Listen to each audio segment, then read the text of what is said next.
दोस्तों, हाल ही में 3i Atlas पृथ्वी के सबसे करीब से गुजरा, लेकिन इस बीच कुछ ऐसा हुआ जिस पर ज्यादा लोगों का शायद ध्यान ही नहीं गया।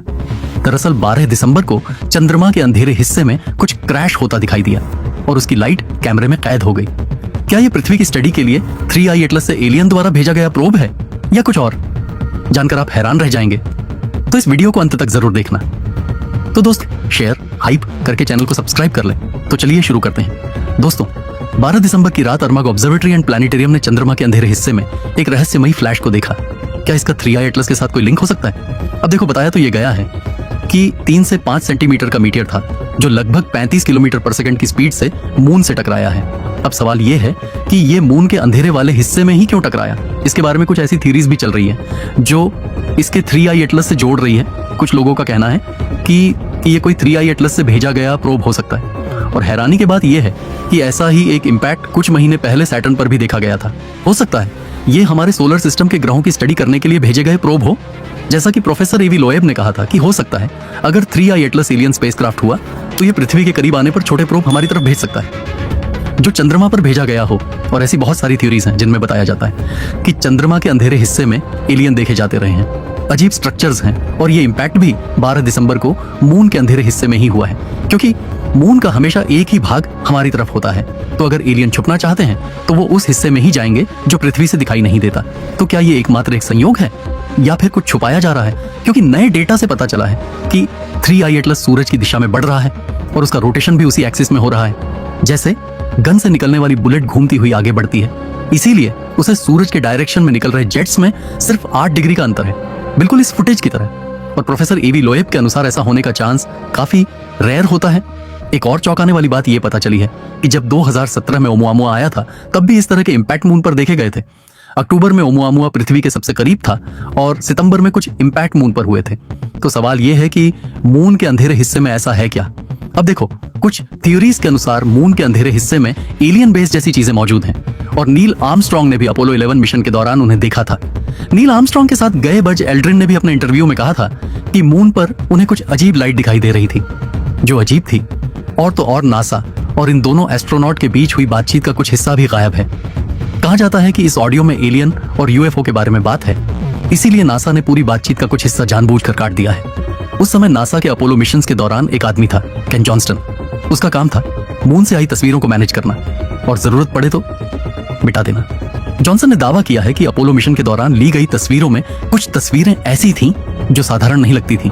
वो कोई पत्थर, क्रेटर नहीं, बल्कि सीधी रेखाएं, अजीब आकृतियां और ऐसी चीजें थी जो मून की सतह पर नहीं होनी चाहिए थी।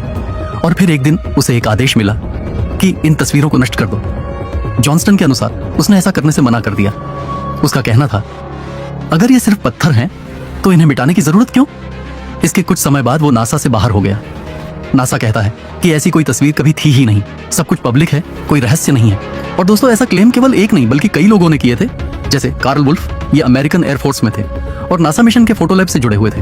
कार्ल वुल्फ बताते हैं कि एक दिन उन्हें बुलाया गया और एक मोज़ेक फोटो दिखाई गई। वो तस्वीर थी मून के दूसरी तरफ की, लेकिन तस्वीर में जो उन्होंने देखा वो सिर्फ पत्थर या क्रेटर नहीं थे, बल्कि सीधी रेखाएं, गोल गोल आकृतियां, बिल्डिंग जैसी संरचनाएं थी। और उनका कहना था कि हमने मून पर एक बेस खोज लिया है। सोचो, मून के उस सन्नाटे में कुछ ऐसा था जिसे नासा ने कभी किसी को नहीं बताया, लेकिन कार्ल वुल्फ ने सच बोल दिया। साल 2001 में उन्होंने अपने अनुभव साझा किए और फिर साल 2018 में कार एक्सीडेंट में उनकी मृत्यु हो गई। लेकिन नासा एलियन के साथ संपर्क में है और सब कुछ जानता है और कुछ भी जानकारी बाहर नहीं आने देता। इसका खुलासा कैसे हुआ जानकर आप हैरान रह जाएंगे। दरअसल एक ब्रिटिश हैकर जिसका नाम था गैरी मैकिनन, उन्होंने अमेरिकन आर्मी, नेवी, एयरफोर्स और नासा के कंप्यूटर्स में अनऑथोराइज्ड एक्सेस किया और उसने पाया कि वहां कुछ ऐसे फाइल्स मौजूद थे जो किसी इंसान ने नहीं बनाए, जैसे UFO files, advanced spacecraft technology और एक स्प्रेडशीट जिसे उन्होंने कहा नॉन टेरेस्ट्रियल ऑफिसर्स। वो स्प्रेडशीट दिखाता था कि शायद मून पर या फिर पृथ्वी के बाहर कोई ऐसा एग्जिस्टेंस है जिसे सरकार छुपा रही है। गैरी ने सोचा, अगर दुनिया को पता चले कि ये सच है तो इंसानों का इतिहास बदल जाएगा। उन्होंने मून मिशन की कुछ ऐसी इमेजेस भी देखी जिसमें कुछ एलियन यान जैसी चीज नजर आ रही है और उसी इमेज की कॉपी दूसरी इमेज थी जिसमें से उस यान को एडिट करके हटा दिया गया था। और शायद नासा ये एडिटेड इमेज ही दुनिया के लिए पब्लिश करता है। आपको क्या लगता है, क्या नासा ऐसा ही करता है? कमेंट में बताओ। फिर साल 2002 में उन पर आरोप लगे, computer fraud, unauthorized access, potential damage to national security के।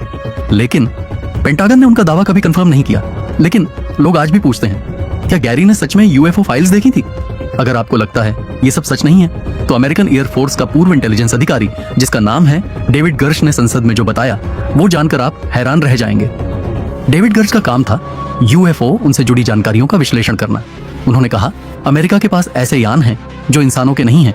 उनका दावा था कि कई दशकों से अमेरिकी सरकार यूएफओ क्रैश होने के बाद उनके टुकड़े इकट्ठा करती रही है। एक सीक्रेट प्रोग्राम है जिसे कांग्रेस से भी छुपाया गया और ब्लैक बजट में चलाया गया। और सिर्फ इतना ही नहीं, डेविड गर्श ने कहा कि इन यानों की तकनीक को समझने की कोशिश की गई, रिवर्स इंजीनियरिंग की गई, यानी एलियन टेक्नोलॉजी को कॉपी करने की कोशिश। लेकिन सबसे चौंकाने वाली बात, उन्होंने संसद में कहा, कुछ क्रैश साइट्स पर नॉन ह्यूमन बायोलॉजिकल चीजें मिली। मतलब वो यान इंसानों के नहीं थे और ना ही उनके अंदर बैठे जीव। उन्होंने ये भी कहा कि जब उन्होंने इस बारे में सवाल उठाए तो उन्हें धमकियां मिली, उनका करियर खतरे में डाला गया। अब सवाल उठता है, अगर ये सब झूठ है तो शपथ लेकर अमेरिकी संसद में कोई ऐसा दावा क्यों करेगा? और संसद में झूठ बोलने के लिए उन्हें गिरफ्तार क्यों नहीं किया गया? और तो और अमेरिकन स्पेस फोर्स का एक सीक्रेट यान है जिसका नाम है X-37B। अमेरिका इसे स्पेस में भेजता है और ये धरती से 36,000 किलोमीटर ऊपर जियोसिंक्रोनस ऑन ऑर्बिट में सालों तक क्या रिसर्च करता है, इसके बारे में अब तक किसी को कुछ भी नहीं पता है। एक थ्योरी के मुताबिक अमेरिका ने एलियन के शव अंतरिक्ष में छुपा के रखे हैं और वो उस पर ही रिसर्च करता है। अब देखो, पेंटागन कहता है एलियन का कोई पक्का सबूत नहीं है, लेकिन डेविड गर्श कहते हैं सारे सबूत हैं, बस आपको दिखाए नहीं जा रहे हैं। और अगर आप अपोलो 11 मिशन की चंद्रमा की इमेजेस को देखें तो उसमें कुछ अजीब लाइट दिखाई देती है। जैसे कि ये इमेज देखने में तो मून के क्रेटर की एक साधारण इमेज है, लेकिन इसमें जूम करने पर इसके डार्क एरिया में एक अजीब लाइट दिखाई दे रही है जो आप इस इमेज में देख सकते हैं। अब ये लाइट का रिफ्लेक्शन है या कुछ और, ये किसी को नहीं पता। ऐसे ही कई और तस्वीरें हैं जिनमें एक में इंसान के जैसी एक आकृति दिखाई दे रही है। तो सच क्या है? क्या वाकई अमेरिका के पास एलियन टेक्नोलॉजी है, या ये इतिहास का सबसे बड़ा रहस्य है जो अब धीरे धीरे सामने आ रहा है? क्योंकि कभी कभी सबसे डरावनी बात ये नहीं होती कि एलियन एग्जिस्ट करते हैं, बल्कि ये होती है कि सच हमें कितने सालों से बताया ही नहीं गया। आप क्या सोचते हो? कमेंट करके बताओ। तो दोस्तों, अगर आपको ये जानकारी दिलचस्प लगी तो वीडियो में ज्यादा से ज्यादा लाइक कमेंट करें और हाँ, चैनल को सब्सक्राइब करना ना भूलें। तो मिलते हैं अगली वीडियो में एक और नई खोज, एक और अद्भुत जानकारी के साथ।